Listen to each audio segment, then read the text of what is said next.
नमस्कार, आप देख रहे हैं आज तक। आपके साथ मैं हूं सईद अंसारी। वक्त हुआ है इंडिया 360 का और हम हाजिर हैं आज की बड़ी खबरों लेकर। और आज की सबसे बड़ी खबर, पठानकोट में आतंकवादी हमला हुआ और हमले की साजिश पाकिस्तान में रची गई। पाकिस्तान में आतंकवादी भारत में दाखिल हुए। आतंकवादियों ने पठानकोट एयरबेस पर हमला किया। इन आतंकवादियों का इरादा था पठानकोट एयरबेस को बर्बाद करने का, एयरफोर्स को नुकसान पहुंचाने का, लेकिन भारतीय सुरक्षा बल पहले से तैयार थे। एनकाउंटर में अब तक 5 आतंकवादी मारे जा चुके हैं, जबकि सुरक्षा बल 1 आतंकवादी की तलाश कर रहे हैं। इस हमले में हमारे 3 जवान भी शहीद हुए।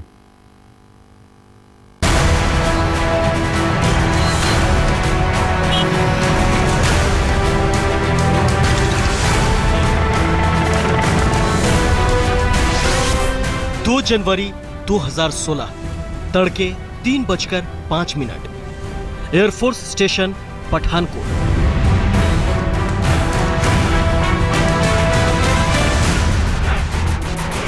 सेना की वर्दी में आतंकवादी पठानकोट एयरफोर्स स्टेशन की दीवार फांदकर एयरबेस के अंदर दाखिल हुए। आतंकियों ने फायरिंग और हथगोले की आवाज से सन्नाटे को खत्म कर दिया। रात 3:05 में ही साफ हो गया था, पठानकोट एयरबेस पर आतंकी हमला हुआ है। रात के वक्त ही सुरक्षा बलों ने पोजीशन ले ली। सुबह 3:05 पर पहला स्ट्राइक पठानकोट एयरफोर्स स्टेशन पर आतंकियों ने किया था। 2 हैंड ग्रेनेड फेंके थे। उसके बाद ताबड़तोड़ फायरिंग हुई। सेना के जवान अभी भी चारों तरफ से एयरफोर्स स्टेशन को घेरे हुए हैं। 7 बजे आतंकी पठानकोट एयरबेस में बड़े हमले को अंजाम देने की नीयत से दाखिल हुए थे। निशाने पर एयरफोर्स के लड़ाकू विमान और हेलीकॉप्टर थे। सूत्रों के मुताबिक आतंकी पठानकोट एयरबेस के पीछे से झाड़ियों के बीच से दाखिल हुए। झाड़ियों से दाखिल होने के बाद आतंकी दीवार की ओट में एयरबेस के दूसरे गेट तक पहुंच गए, लेकिन जैसे ही पहली गोली चलाई, सुरक्षा बलों ने उन्हें मुंहतोड़ जवाब देना शुरू कर दिया। मौके पर ही पहला आतंकी मारा गया। दूसरे आतंकी ने 2 हथगोले फेंके, लेकिन सुरक्षा बलों की मुस्तैदी की वजह से एयरबेस के दूसरे गेट को पार नहीं कर पाए। भारी गोलीबारी होती रही। सुरक्षा बलों के फायरिंग से बचने के लिए आतंकियों ने पास के एक मकान में पोजीशन लेने को मजबूर हो गए। पहले से अलर्ट सुरक्षा बलों ने आतंकियों को एक जगह पर घेर लिया।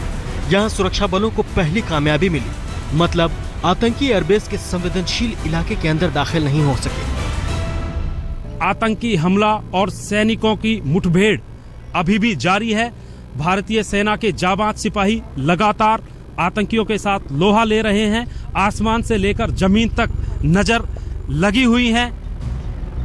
सुबह अंधेरे छटते ही पंजाब के पठानकोट एयरबेस के ठीक ऊपर एयरफोर्स के हेलीकॉप्टर हमले के अंदाज में मंडराने लगे। नीचे जमीन पर एयरपोर्ट के आसपास भारी संख्या में सुरक्षा बलों की तैनाती दिखने लगी। Counter terrorism team, Punjab police के स्पेशल कमांडो, एयरफोर्स गार्ड्स और आर्मी के कमांडो ने आतंकियों पर हमला तेज कर दिया। मौके पर एनएसजी की टीम भी मौजूद थी। करीब 3.5 घंटे के एनकाउंटर के बाद सुबह करीब 6:30 बजे 2 आतंकवादी मार गिराए गए, जबकि यह भी साफ हो गया था कि 6 आतंकवादी एयरबेस में घुस गए थे। करीब 3 घंटे बाद यानी सुबह 9:30 बजे यह साफ हो गया कि 2 और आतंकवादी ढेर कर दिए गए हैं। आतंकियों से मुठभेड़ में डिफेंस सर्विस कोर के 2 जवान और एयरफोर्स के 1 कमांडो शहीद हो गए, जबकि 12 लोगों के घायल होने की खबर आई। ताजा जानकारी के अनुसार फिलहाल सुरक्षा कर्मियों ने, हमारे जवानों ने इन चारों आतंकियों को मौत के घाट उतार दिया है। 2 जवान शहीद हुए हैं और इसके अलावा कई जवान घायल हुए हैं। हालांकि 4 आतंकियों के मारे जाने के बाद भी 2 आतंकियों के छुपे होने की खबर है। सुरक्षा बल इन आतंकियों की तलाश कर रहा है। दोपहर करीब 2:30 में एक बार फिर हेलीकॉप्टर से फायरिंग की गई। सुरक्षा बल 2 आतंकियों की तलाश कर रहे हैं। पूरे इलाके में सर्च ऑपरेशन को अंजाम दिया जा रहा है। सुरक्षा बलों के सामने बड़ी चुनौती है कि अंधेरा छाने से पहले बचे हुए आतंकियों को मार गिराया जाए। डर है कि रात होने के बाद आतंकी उसका फायदा उठाकर निकल न जाए। सत्येंद्र चौहान, पठानकोट, आज तक। हमारे सैनिकों को उन्होंने इसके लिए बधाई भी दी है। लेकिन अब ये साफ हो गया है कि ये हमलावर या आतंकवादी पाकिस्तान से आए थे। आतंकवादियों की तादाद 5 थी। 17 घंटे चले इस एनकाउंटर में सभी 5 आतंकवादियों को मार गिराया गया है। पाकिस्तान कनेक्शन का आखिर खुलासा कैसे हुआ इन आतंकवादियों का, देखिए। काबुल से लौटते वक्त प्रधानमंत्री नरेंद्र मोदी 25 दिसंबर को अचानक लाहौर पहुंचे। लाहौर एयरपोर्ट पर नवाज शरीफ की मौजूदगी और अगले 2.5 घंटे तक दोनों के बीच की गर्मजोशी को दुनिया ने देखा। ऐसा लगा जैसे रिश्तों में आई ये गर्माहट पाकिस्तान और भारत के बीच सुधरते रिश्ते की पहली सीढ़ी है। लेकिन पाकिस्तानी फौज की शह पर आतंकियों के इरादे कुछ और थे। मोदी और नवाज की मुलाकात के सिर्फ 8 दिन बाद ही पठानकोट एयरबेस पर आतंकियों ने हमला कर दिया।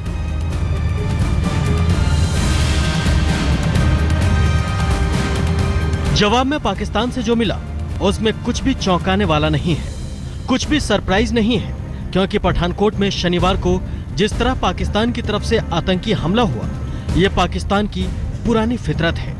गृह मंत्री राजनाथ सिंह ने पाकिस्तान के इस धोखे की पहले से जानकारी होने की बात कही।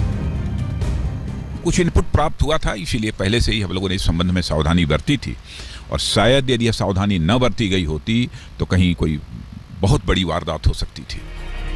ये साफ हो गया है कि जैश ए मोहम्मद के 6 आत्मघाती आतंकी 30 दिसंबर को गुरदासपुर से लगी सरहद से भारत में दाखिल हुए।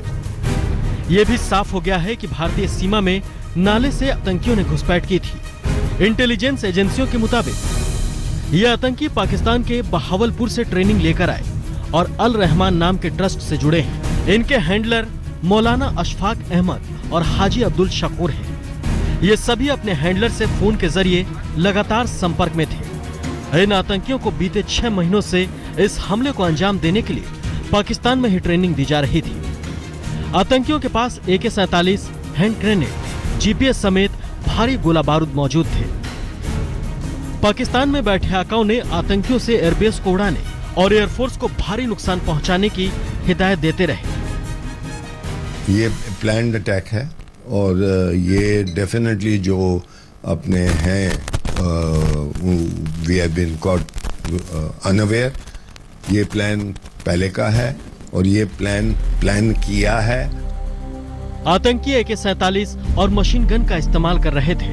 उनके पास हाथगोले भी थे, यानी उनके पास असलहे की कोई कमी नहीं थी। हमलावर फिदाइन हमले की तैयारी से आए थे। लक्ष्य पठानकोट एयरपोर्ट को भारी नुकसान पहुंचाने का था। खुफिया और सुरक्षा एजेंसियों को समय रहते इसकी जानकारी मिल गई। NSG की टीम तुरंत एयरबेस पहुंच गई और आतंकी बड़ा हमला करने में कामयाब नहीं हो पाए। GPS सिस्टम और भारी गोला बारूद लेकर आतंकी एक बड़े हमले की फिराक में थे, लेकिन खुफिया एजेंसियों के अलर्ट की वजह से और खासतौर से NSC अजीत डोभाल ने लगातार सेना, वायुसेना और NSG को मौके पर भेजा और इस वजह से जो आतंकी हैं वो एक बड़ा हमला करने में नाकाम रहे हैं। दरअसल आतंकियों की भनक सुरक्षा एजेंसियों को एक दिन पहले तब लगी थी जब गुरदासपुर के SP को आतंकियों ने अपने कब्जे में ले लिया था। ये सभी सेना की वर्दी में थे। आतंकियों ने SP का फोन छीन लिया, साथ ही उनकी सरकारी गाड़ी को लेकर फरार हो गए। SP ने तुरंत पुलिस को सूचना दी। सुरक्षा एजेंसियों ने उस फोन को टेप करना शुरू कर दिया, जिसे आतंकियों ने SP से छीना था। इसके बाद परत दर परत साजिश का खुलासा होता गया। यही वजह थी कि हमले के वक्त पहले से ही सुरक्षा बल तैयार थे। अंदाजा इसी से लगाया जा सकता है कि पठानकोट एयरबेस पर NSG के कमांडो भी पहले से तैनात थे। आतंकी एयरबेस की पहली गेट में ही घेर लिए गए। मंजीत नेगी, सत्येंद्र चौहान के साथ अश्वनी कुमार, पठानकोट, आज तक। गृह मंत्री राजनाथ सिंह ने कहा है कि 5 आतंकवादियों को मार गिराया गया है और शाबाशी दी है सुरक्षा बलों को इस कार्रवाई पर। आतंकवादी पाकिस्तान के किस रास्ते से भारत में दाखिल हुए थे, हमारे संवाददाता अश्विनी कुमार ने पूरे रूट का जायजा लिया है। कैसे आतंकवादी पठानकोट एयरबेस तक पहुंचे? मैं इस वक्त बमियाल के जो जरन इलाका है, जो कि भारत पाक सीमा पर हूँ, इंटरनेशनल बॉर्डर पर हूँ, और यहाँ से जो आपके सामने मैं बताऊँगा आपको कि ये जलाली नदी है, छोटी है, और इसका जो करीबन 60 मीटर पर जो है ये नदी का ब्रेड्थ है। इसके अगर आप लेफ्ट साइड देखेंगे कि आप देख रहे हैं कि ये सरकंडा लगा हुआ है, लेफ्ट साइड का सरकंडा लगा हुआ है, और उसके सामने का जो इलाका है आगे करीबन 400 मीटर का इलाका जो है वो हमारे किसानों का इलाका है। उसके बाद जो है पाकिस्तान शुरू हो जाता है, जो कि जनरल एरिया जो है शकरगढ़ इलाका है। और ये फेंसिंग आप देख रहे हैं कि फेंसिंग के बाद यहाँ आगे बीएसएफ की पोस्ट है, चेकिंग होती आ रही है एक आदमी की, कोई भी क्रॉसिंग हो। जिस तरह से अभी इंटेलिजेंस रिपोर्ट्स आ रही हैं कि अगर जलाली नदी से यहाँ से क्रॉसिंग हुई है तो यहाँ से उसके बाद ही करीबन 1 किलोमीटर के बाद जो है ड्राइवर का घर है। जो मैं इस वक्त पठानकोट के जो इंटरनेशनल बॉर्डर है, जो कि बगवाल इलाका है, जो यहाँ पर जो इकागर सिंह जो ड्राइवर था इनोवा गाड़ी का, जिसको कि कत्ल कर दिया था आतंकवादियों ने, उसको करीबन जो कि उसने परिवार वालों को बोला कि 9:30 बजे करीब उसको एक टेलीफोन कॉल आई थी कि कुछ लोगों को छन्नी से उनको उठाना है क्योंकि वहाँ से पेशेंट लेके जाना है। तो इसी गांव से जो है ये इनोवा गाड़ी गई थी, जो कि इकागर सिंह जो ड्राइवर था वो वहाँ से लेके गया, और आगे जाकर आतंकवादियों ने उससे लिफ्ट ली, और जो कि आतंकवादी थे उसके बाद उन्होंने कुछ ही जगह पर, छन्नी जगह पर, वहाँ पर उनके साथ झगड़ा हुआ, लड़ाई हुई, और उनको गला काट दिया। मैं इस वक्त जो कथलोर ब्रिज के पास खड़ा हूँ, और ये सामने का जो इलाका, जो हाईवे आप देख रहे हैं, ये बमियाल से पठानकोट को जा रही थी, और ये सामने से जो गाड़ी है उसको सीधे जाना था, मगर जो ड्राइवर ने उसने उनको मिसलीड किया और गाड़ी को नीचे से उतारा। और देख रहे हैं आपकी अभी भी यहाँ पर काफ़ी जो है उनकी स्ट्रगल हुई है, और यहाँ पर गाड़ी को नीचे ड्राइवर ने लेकर उस सामने वाला जो एरिया, आप जो सामने एक पेड़ दिख रहा है, पेड़ के नीचे जो हरी घास है, वहाँ पर ड्राइवर और आतंकवादियों की काफ़ी लड़ाई हुई है। और उसके बाद जो है आतंकवादियों ने ड्राइवर को जो है यहाँ पर उनको उसका गला काट दिया उसके सामने वाले इलाके में, और यहाँ पर गाड़ी को उनको अगवा किया, गाड़ी को उठाकर वो सीधा वापस जो है लेके बाहर हाईवे पर आए। इस वक्त मैं बमियाल के कोलिया इलाके में सीधे लिए चलते हैं, प्रधानमंत्री बोल रहे हैं। जब बोलता है तो दुश्मन,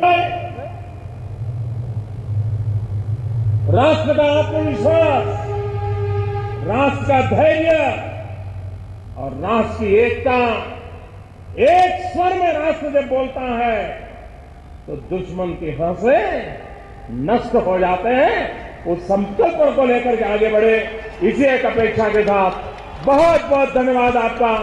पूज्य स्वामी जी के श्री चरणों में प्रणाम करता हूं, और ये नॉलेज रिसोर्स सेंटर 21वीं सदी में हमें नई ताकत दे, इसी एक अपेक्षा के साथ बहुत बहुत धन्यवाद।